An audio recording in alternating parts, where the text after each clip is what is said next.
Hello and good evening and welcome back to the interview series. So today we've got the man, the myth, the legend, the Scottish legend himself. We've got Neil and Neptune at B2B Couriers, and we're going to ask him some questions. So Neil, first of all, thank you very much for sending me your clips, and let's get into it. You've just got a nice Mercedes Vito, and I'm burping for some reason. What are your running costs? Hey, James, thanks for having me on. I'm loving the interview series. I really am. It's fantastic. Good idea. My running costs for my Vito, well, my book running costs for running the Vito is £298 a month. Let's just call it £300 a month. And that is your standing costs, your insurance, your maintenance, the put aside for tyres, blah, blah, blah. But of course, the major cost, and for me, the cost change is the cost in fuel, which is up 18%. And that's based on the calculation of 55 miles per gallon in the automatic Berlingo to 45, 42 miles per gallon in the Vito. So last month, for example, I was 1,250 in diesel. It was a good month. I invoiced very well and I did a lot of miles. That same mileage in the Berlingo would have cost me 950, but I would have missed out on 4 palletized jobs. That's not to say that some small van jobs wouldn't have filled that gap. So yeah, so my static cost £300 a month, and my fuel at the moment £12.50. Thank you for that, Neil. I'm very glad to have you on. Right, 18%, that's quite an increase. But still, 42 miles a gallon is a very good MPG to be running at. At the minute, my long wheelbase is only running about 32. She's going in on Thursday for a bit of work. You never know, might come out hopefully a bit higher up like it used to be, but we'll see. Right, question number 2. Do you prefer Scotland to Scotland work, or do you prefer coming down into England, coming south? What's your preference on jobs? Like, driving around Scotland, it's beautiful, it's amazing. Or do you want to drive down to England and get stuck in traffic? But it might be a bit more lucrative for you. Okay, question 2. Do I prefer Scottish work or coming down south?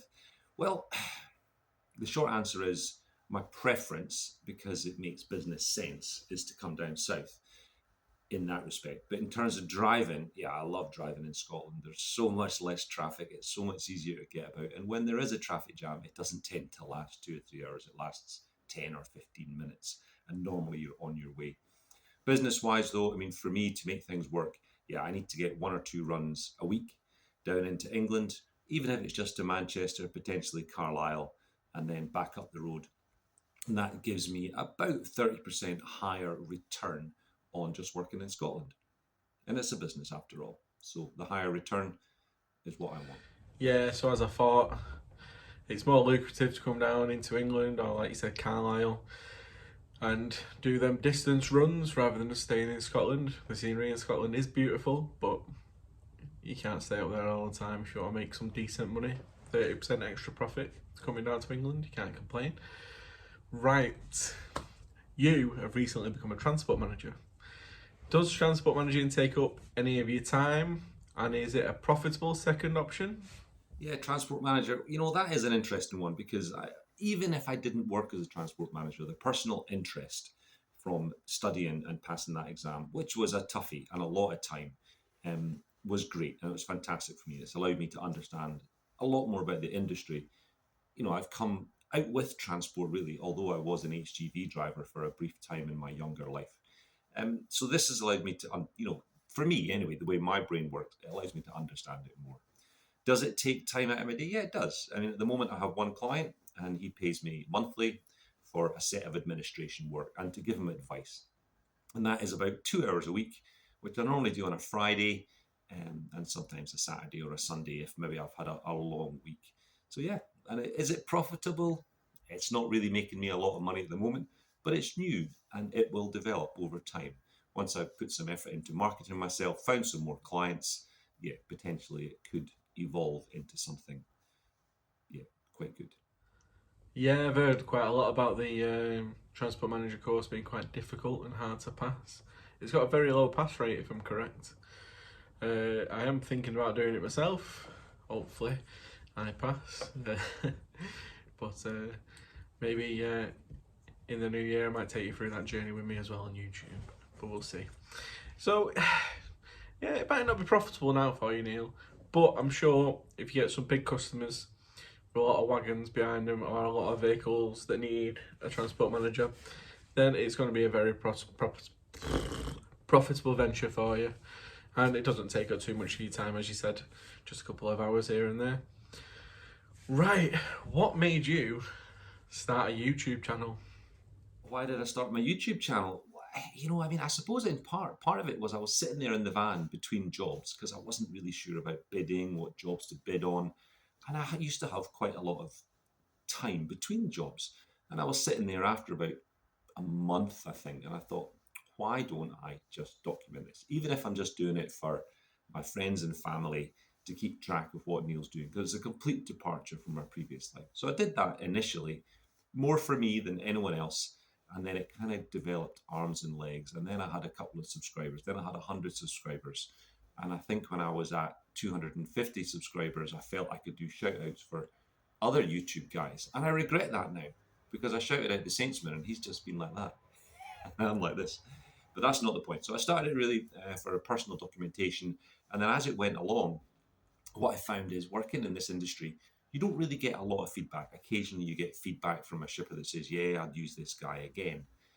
But normally you go somewhere, you pick up a box, you take it somewhere, you get no real feedback. And when I started doing YouTube, people were giving me direct feedback and saying, Neil, this is great. We love it. Please give us more of that. And that's a wonderful thing for a complete stranger to look at what you've done and say, I like it. So that then is what pushed me to go a bit further. And as I learned something, I would document that and push it onto the channel. And if anyone goes back and looks at some of the videos, there's lots of useful tips on there. And some of them have come from partly my previous life, a bit of my common sense, although common sense is a bit of a misnomer of a term because it's different for everyone. Yeah, and I enjoy it and I enjoy the interaction. And because of that, I've met so many good people. And I don't want to rattle off all the names because if I forget someone, I'll look like a right donkey. Anyway, yeah, personal interest and it kind of developed. So yeah, documenting. Yeah, I think we all do the same. We all started out to document and try and help people. You documented for your family and your friends. You grew, and you've helped a lot of people, Neil. Like, there's a lot of people that watch your videos for guidance on what to do and get some advice. I'm one of them. I watch your videos all the time and I find them all really, really helpful. And you're right, you have done too many shout outs. I think I've done a couple too many as well. Saints Man, Anvil Dave, Firkin Freight, he just shot through the sky. Loads of subscribers. But yeah, we're all plodding along, we're all helping people, and we're all documenting what we do. And then either we, like, somebody can watch it in the future and go, oh, this is what they did, or this is what they did wrong, or this is how it should be done, or anything really. It's just what we do with YouTube, innit? Put it all on the internet for everyone to see. If they want to watch it, they can watch it. If they want to learn from it, they can learn from it. If they want to disagree with what they say, they can disagree with what they say. That's just the way it is. So Neil, what is your worst and what is your favourite thing about being my a courier? favourite and my worst thing. So we'll start with the worst thing. The worst thing, dark nights, heavy rain. And when your sat nav decides you can save 3 minutes by turning off into this dark little country lane.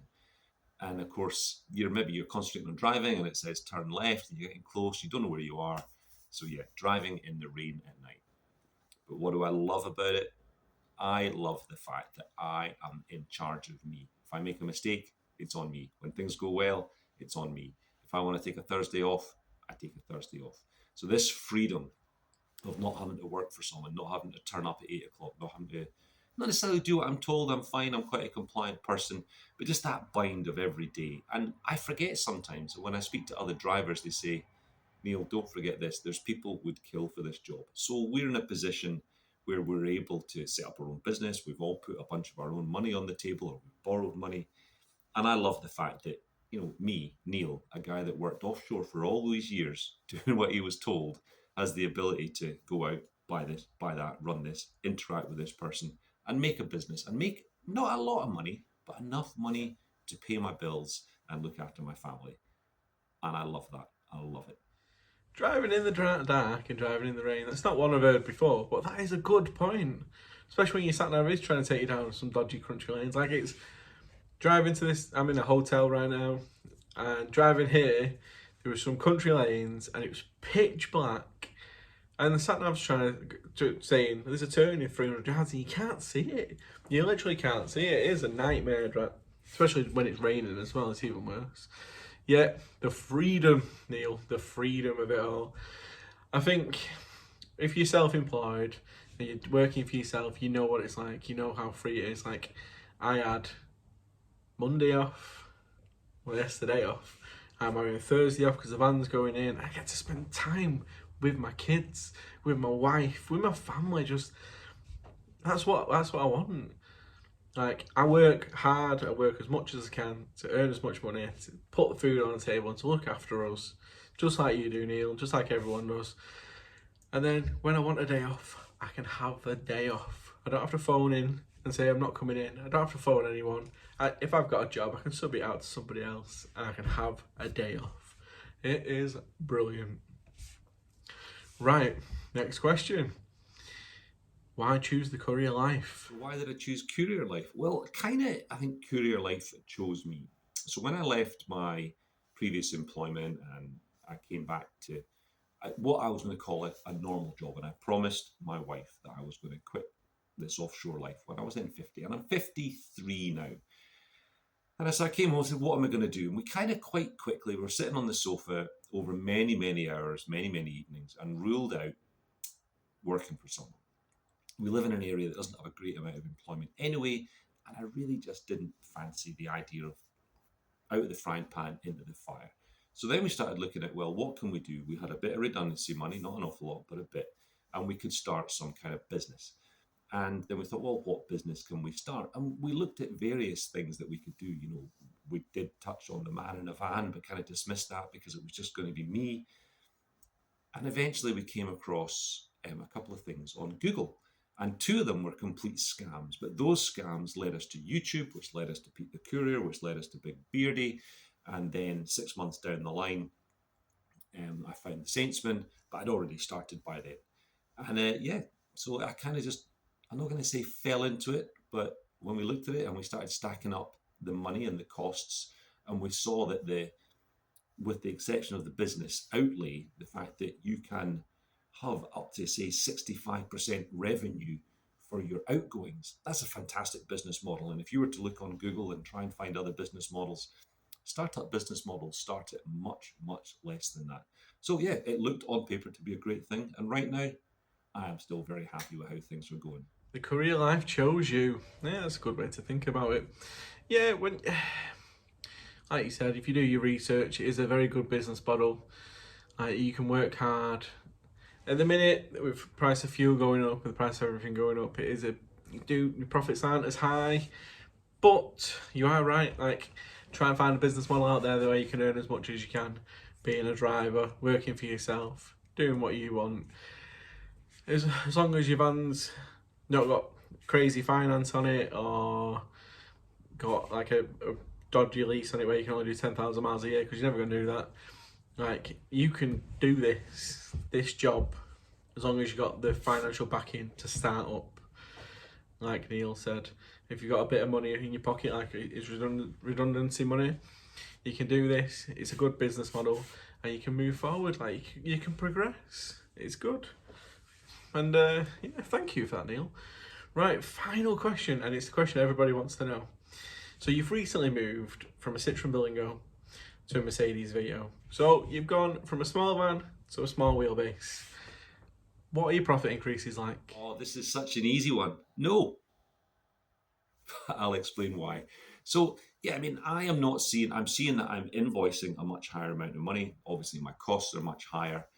And in terms of the profits, I'm seeing that not much different. Is that a problem? No, it's not a problem, because I'm at the profit level that I need to be at. And if I could eke it up 10%, maybe 20%, I would be absolutely golden. So I'd be very happy with that. And I'm in a bigger van now. It's more comfortable for me. I'm not the youngest chap. I'm not tramping all the time. And even with the hotel stays, and that's probably what's killed it a little bit in the winter time, the hotel stays, paying £45 and £40 a night. And when we come into January, last year, some of those travel lodges were down to £25, £28 a night, so that'll help. So yeah, hotel tramping cuts into the costs a bit, but actually a lot less than you would think. And I'd much rather have a good night's sleep and be ready for a full day on the road than be driving tired the next day. So yeah, short wheelbase, no, it doesn't make any extra profit, but it's a damn sight more comfortable to drive. Cheers. All the best, James. Thanks for having me on, and I look forward to seeing this out there on your channel. All the best, and I hope everybody has a super day. Be safe. No extra profit. That's a shocker. I honestly thought you'd make a bit extra money. Like, I know the running costs are obviously going to be a bit higher, but like you said, hotel tramping does cut into your profits, as I would know tonight because I'm in a hotel. I wish they were as cheap as the ones you can find, but this one wasn't that cheap. But it saved me money in the long run with fuel running back and forth. Yeah, I was a bit shocked at that one. I did think you'd make a bit more money, but like you said, as long as you're making the same profits, the comfort level is better for you. Like, I love my long wheelbase crafter because it's so comfortable to drive for a long period of time. Yeah, it's good for you. Like, your Blingo was causing you quite a few issues though, so it's good time to upgrade, get something nicer, get something more comfortable.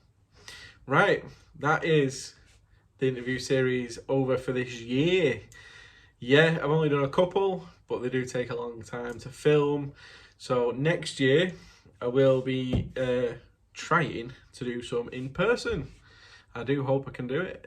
I will also carry on doing these ones where it's clips and clips edited together, but I do want to try and get some in person next year. That'll be brilliant. I know it's going to take a bit more time, and it's going to be a bit more difficult to like arrange places to meet people, but we'll try it anyway. So I do hope you like this video, and please like and subscribe, and I'll catch you on the next one. Bye bye.